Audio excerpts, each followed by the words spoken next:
বন্ধুরা, আজকে কোনো বিনোদন বা হাসির গল্প নয়, একদম মনের ভিতর থেকে আসা একটা গুরুত্বপূর্ণ বিষয় নিয়ে কথা বলবো। আজকের কথাগুলো হয়তো আপনাদের একটু খারাপ লাগতে পারে, কিন্তু এটাই আমাদের সমাজের আর দেশের সত্যি। তাই অনুরোধ করব ভিডিওটা একদম শেষ পর্যন্ত না টেনে খুব শান্ত মাথায় দেখবেন। আজকাল ঘুম থেকে উঠে সোশ্যাল মিডিয়ায় ঢুকলে শুধু একটা জিনিস চোখে পড়ে, চারিদিকে বেদ আর ঝগড়া। কেউ বলছে হিন্দু বিপদে আছে, আবার কেউ বলছে মুসলিম বিপদে আছে। সারাদিন সোশ্যাল মিডিয়ার মাধ্যমে একে অপরের প্রতি কাদা ছড়িয়ে দিচ্ছে। আমরা কি কখনো শান্ত হয়ে বসে আমাদের নিজেদের ইতিহাসটা একটু উল্টো করে দেখেছি? আমরা কি জানার চেষ্টা করেছি আমাদের পূর্বপুরুষরা কিভাবে এই দেশে বাস করতেন? ইতিহাস সাক্ষী আছে, এই ভারতবর্ষে মুসলিম সরকাররা প্রায় 600 বছরেরও বেশি সময় ধরে রাজত্ব করেছেন। দিল্লির সুলতান থেকে শুরু করে মুঘল সাম্রাজ্য শত শত বছর ধরে শাসনভার ছিল তাদের হাতে। আর সেই সুদীর্ঘ সময়ও কিন্তু এই দেশে হিন্দু, মুসলিম, শিখ, খ্রিস্টান, বৌদ্ধ ও জৈন সহ প্রায় সব ধর্মের মানুষ কাঁধে কাঁধ মিলিয়ে চলতেন। শতাব্দীর পর শতাব্দী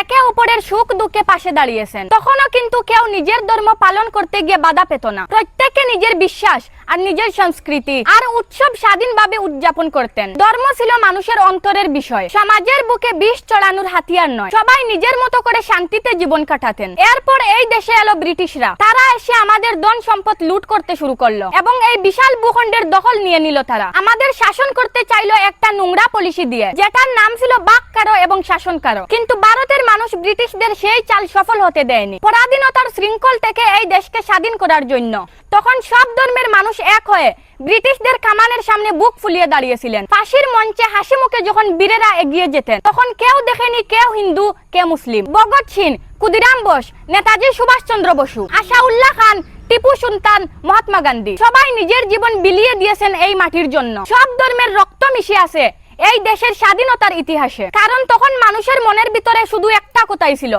আমরা কে কোন ধর্মের সেটা বড় কথা নয়। আমাদের সবচেয়ে বড় এবং একমাত্র পরিচয় হলো আমরা ভারতবাসী।